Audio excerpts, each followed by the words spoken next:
Mamaya yan. Mamaya. Hallelujah. Thank you, Jesus. So, yung sa akin, hallelujah, in the book of Colossians, chapter 3, verse 17. Sabi dito, and whatever you do or say, do it as a representative of the Lord Jesus, giving thanks through Him to the God the Father. Hallelujah. So, yan, sabi, anumang gawin mo o anumang sabihin mo, gawin mo yan as a living representative of our Lord Jesus.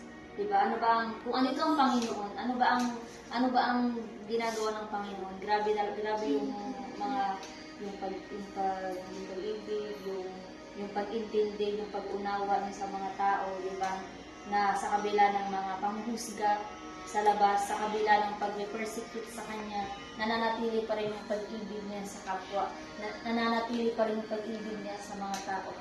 So, ikaw na as a living representative of our Lord Jesus, kailangan panindigan talaga natin. Kailangan gawin talaga natin.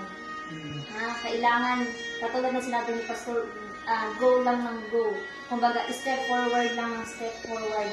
Huwag kang babalik sa mga nakaraan. Huwag kang babalik kung ano ka noon. Yan talaga. Kung nasimulan mo na mag-step forward, kailangan hindi ka madadala sa nakaraan. Na ito, halimbawa, dumating ka sa point na disappointment, huwag yun yung magiging daan mo para babalik ka sa nakaraan. Huwag yun yung magiging daan mo para hindi ka magpatuloy. Kailangan, as a living representative of our Lord Jesus, kailangan manindigan talaga tayo.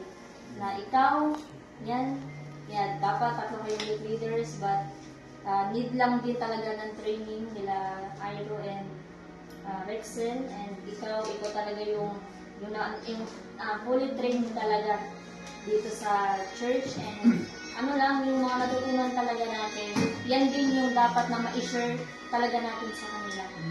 At hindi dapat yan, kumbaga, dito lang sa church mangyayari. Kailangan kahit saan ka magpunta, kahit lumabas ka dito ng church, kailangan mananatili pa rin sa iyo yung yung mga natutunan mo, kung ano yung na-train sa iyo, dapat manatili pa rin sa iyo.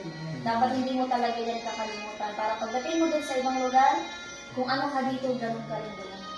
Diba? Kung ano yung nakita nila dito sa iyo, yun din yung makikita nila doon sa iyo. Diba? Kasi, yun nga, lagi mo tandaan na ikaw is buhay na representative ng ating Panginoon. And dapat, kung ano yung nakikita natin sa Panginoon na ginagawa niya noon nandito pa sa lupa, and dapat, hindi naman ganun ka-perfect, pero hanggat maaari para sa Panginoon, maging perfect talaga. Diba? Sabi nga, katulad sabi ni Daddy, hindi tayo perfecto, pero nagsiserve tayo sa perfecto na Diyos. Diba? Kaya, go lang talaga ng go. Move forward na tayo ng move forward. Huwag natin isipin or pakinggan yung mga nasa paligid na distraction, yung mga naririnig natin sa paligid, yung mga persecution dyan sa paligid. Kasi, the moment na nagsiserve ka sa Panginoon, nandyan talaga sila. Hindi talaga yan sila mamawala. Yan talaga yung sinasabi ni Brapel. Nandyan talaga yan sila, dapat hindi ka maapektuhan sa mga bagay-bagay na yan. Kailangan magpatuloy ka pa rin. Diba? Yes, alam naman namin yan as a servant of God, mahirap talaga na yung mag full-time ka talaga sa ministry, and meron kang maririnig sa mga paligid, pero panindigan talaga natin yung kung ano yung tinatahak natin ngayon. Yan, lagi lang sabi, go lang ng go.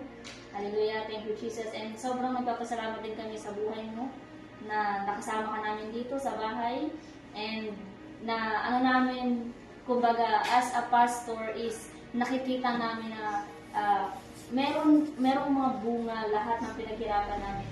Merong mga naging magagandang resulta, lahat ng pinagkapuyatan namin, lahat ng pinagpagura namin, lahat ng sinakripisyo namin, meron kaming nakitang bunga. And nakita namin yun sa'yo. And dapat yung bunga na yan is manatili talaga. Hindi dapat yan siya mawala dilig, kailangan patuloy talagang diligan yan. And alam naman natin kung ano yung pandilig yan, salita talaga ng Panginoon. Yan talaga yung napakahalaga. And syempre, kung magkakasama kayo, ano talaga, yung mapag-uusapan is more on para sa gawain ng Panginoon. Ano talaga, iwas talaga tayo sa mga usapan na hindi parte sa gawain ng Panginoon, sa mga gawain na hindi parte sa Panginoon. Kasi ikaw, yung magiging, kasi tinawag ka na leader ng gawain sa gawain ng Panginoon, kailangan ikaw yung makikitaan nila ng magandang example. Ikaw yung makikitaan nila ng magandang ehemplo. Diba? Ikaw yung gagabay sa kanila. Yan, kaya yan yung paggabay sa kanila, ano talaga natin, tayuan talaga natin. Hindi natin, yes, mapapagod tayo, pwede tayo magpahinga, pero hindi tayo suko. Yun yung sinasabi dyan. Kapag napagod ka, pwede ka magpahinga. Pwede ka munang, relax lang muna, pero hindi mo dapat niyang sukuan. Yan talaga yung dapat panghawakan natin as a servant of God. And I pray, decree and I declare as man of God's people, daughter of your servant of Prophet Joe, na hallelujah, kung ano man yung mga prophesy ni prophet, ano mga declaration sa lahat ng mga nagsiserve sa Panginoon na mangyari talaga sa buhay mo. And kung ano man yung mga desire mo sa buhay, ano man yung mga prayer mo, every midnight prayer, it shall come to pass talaga sa buhay mo. And alam ko, pati sa family mo, nakikita naman namin sa yung pagkamis mo talaga sa family mo, kung ano yung meron kayo noon, mga samahan nyo noon. And ano lang yan, ipagpasa Diyos lang talaga natin yung lahat. Lahat ng nangyayari, lahat ng sitwasyon is planado ng Panginoon. Dapat lang that is ipagpasalamat talaga natin. And yun lang, and I speak good health, strength, long life sa'yo, and advance, happy, and blessed birthday. And ano lang, stay, positive talaga. Lagi tayong positive, ha? Palagi lang naka-smile. Kumbaga, yung nasimangot ba? Hindi kasi ako sanay na nakasimangot ka ba? Parang, ano naman kayo isip ko yun? Pag nakasimangot na, parang pag seryoso na, hindi ako sanay. Kaya, parang, lagi lang stay positive. Palagi lang nakangiti. Kasi kapag yung makikita namin yung ngiti ng isang tao is parang din buhay din kasi sa amin as a pastors din talaga. Kaya yan, sobrang papasalamat namin sa buhay na binigay sa iyo ng Panginoon. And we pray na tuloy-tuloy pa rin tayo as one family.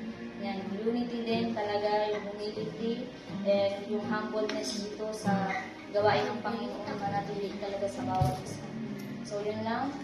Hallelujah. God bless you.